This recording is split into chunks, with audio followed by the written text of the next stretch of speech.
Magandang buhay mga kananay, tanghalian, luto tayo mga kananay ng pananghalian. Ayan, manok yan na manok na pinatuyuan. Ayan, ganyan. Manok, hindi ko nilagyan ng mantika, 'di ba? Mabasa-basa, di pinakutuyuan ko muna ang manok para hindi lumansa. Ayan mga kananay, nilagyan ko konting patis lang. At may ano ko lang yung panlasa. Minsan lang ako gumamit, ngayon nga lang ako gumamit uli ng patis. Stop. Pang matagalan ng gamit ng patis. Hindi ako ano lagi ng patis. Ano lang yan. Minsan magustuhan, hindi. Iwas ako sa ganyan hipon. Ilagay natin ang sahog na hipon. Nakabili ng 1/4. Magugulay tayo mga kananay. May iba man lang ang ulam natin. Gulay, sayote, parang patsapsoy siya pero walang beans, walang chicharo. Ang ginintuan daw ang chicharo mga kananay. Kaya hindi carry ng kananay nyo. Kaya ayan, magpabili na lang ako ng cauliflower. Tapos pichay bagyo, sayote, carrots, bell pepper, yun na. Kinchay, dapat celery, nagkamali ako ng order. Ang na-order ko yung leeks.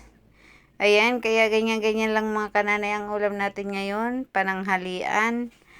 At syempre, maiba naman. At yung gulay-gulay, hindi yung puro, naku po, minsan tinola, adobo.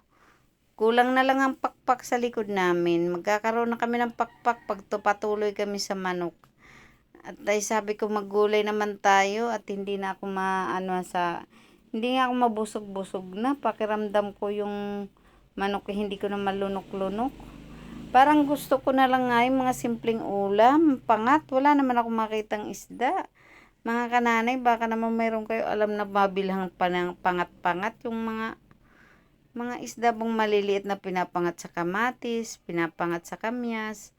Di ba mga kananay, yun ang masarap iulam? Kahit tayo mga kananay lang, mga bata iba ang ulam. Kasi ang mga bata walang kasawaan sa prito, adobo, prito. Ayan, nilagyan ko ng young corn. Maiba naman. Parang sapsoy nga siya, kulang lang siya ng celery at chicharo. Kasi nga, at saka yung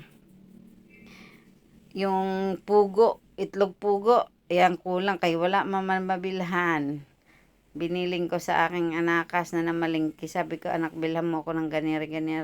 Wala daw siya mabilhan at mamayang hapon pa daw ang deliver ng mga itlog. Kaya ayan, takpan natin mga kananay.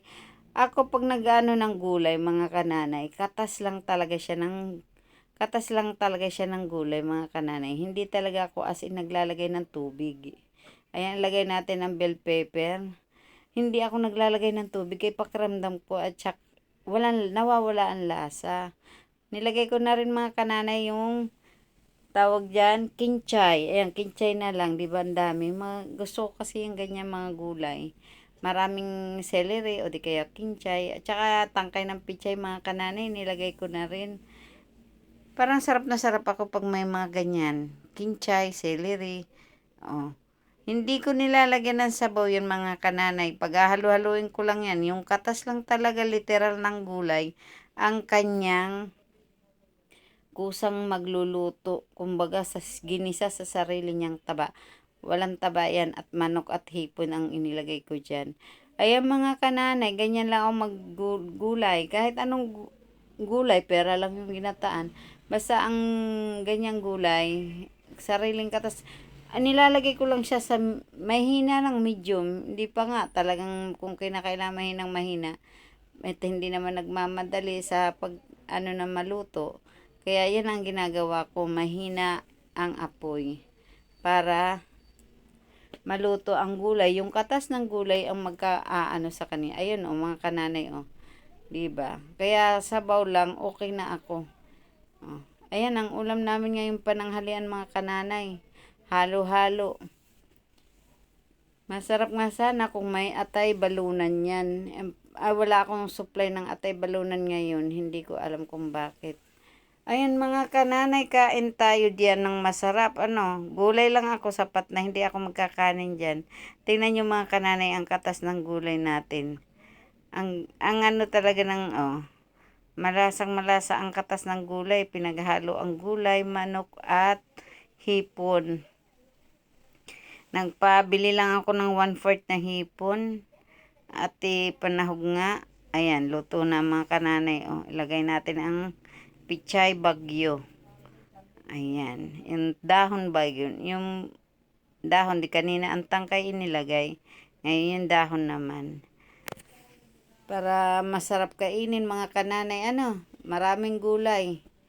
Natin kainin yan mga kananay para tayo, lalo na tayo mga bata pa masyado, kaya kailangan natin kainin ay puro gulay. Huwag tayo makipagsabayan sa mga batuta natin. Kasi mga bata tulad ba ng aming babae, lugi ang katawan natin. Araw-araw na yan. Kailangan natin gulay, araw-araw, puro pork. Paminsan-minsan tayo magkarne, konti lang. May sugat na naman ang binti. Konting-konti lang. Ay mga kananay, paluto na yan.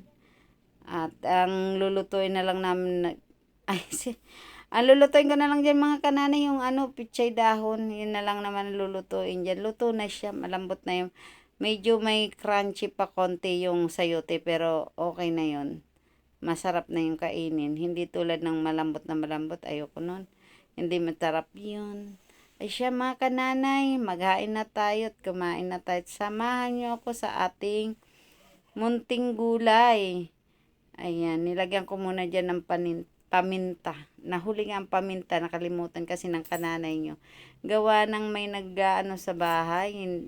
Siyempre, napapakwento habang nagluluto. Ayan, daldalera ang nanay nyo. Ayan. Ayan mga kananay, kakain na tayo. Saluhan nyo ako sa aking gulay na halo-halo. Walang address yan kasi maraming wala eh. Ayan, ganyan, laluto na siya mga kananay. Pwede na natin pagsalu-saluhan yan. Gulay lang, sapat na. Diba mga kananay? Okay na yan. Salamat sa inyong panonood mga kananay. Ayan, katas yun ng gulay. Hindi kailangan maraming may tubig. Ano ba yan? Natra-traffic talaga kananay nyo. Ano nangyayari sa earth? Ayan, kain na tayo. Salamat sa inyong panonood mga kananay. God bless. Mag-iingat po tayong lahat. At na maulan ang ating, medyo maambon lang na mawala namang ulan. Ayan. Kain na tayo. Salamat po. God bless po sa ating lahat. Ingat.